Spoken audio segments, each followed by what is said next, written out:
South Africa's death toll to COVID-19 has jumped to nearly 6,000. This happened after 572 new deaths were reported in the last 24 hours. 400 of those, listen to this, were reported in the Eastern Cape.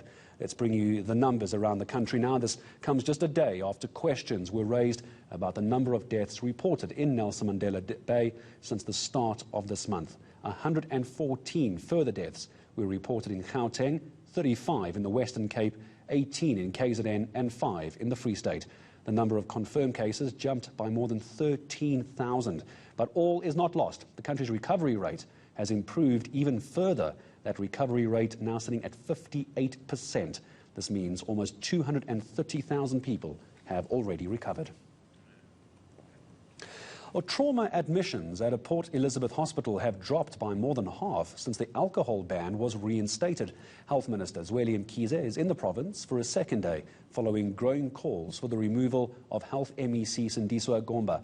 The province also recording over 400 COVID-19 related deaths in one day, as we just reported. This alarming figure brought the total number of deaths in South Africa for one day to a record 572.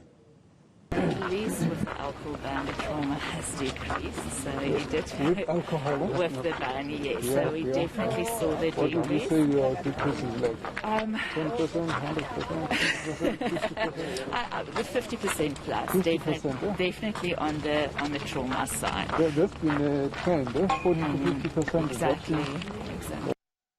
Mkhize says the smaller hospitals in Eastern Cape have a shortage of beds. He says the health department is working towards making more beds available as the COVID-19 surge continues. The health minister was at one of the health facilities in that province. The need for us to ensure that there are adequate beds ahead of the COVID-19 surge. And in this case, we have noticed that there are a number of beds that are available, but what becomes important is that the distribution of the beds is such that there are smaller hospitals, there are outlying hospitals that need more support, even though the large number of filled beds are not filled. However, we're beginning to pick up strain in some of the smaller hospitals. And therefore, the team working with another emergency intervention team from head office is going to be looking at additional work that needs to be done. A number of beds have been put into operation. Over 3,500 beds have been put into operation in the province, and there's need for us to increase the numbers of beds. What we think is important is to locate the beds in the areas of need because of the sparseness or because of the vastness of the province. So attention has to be given to those smaller hospitals.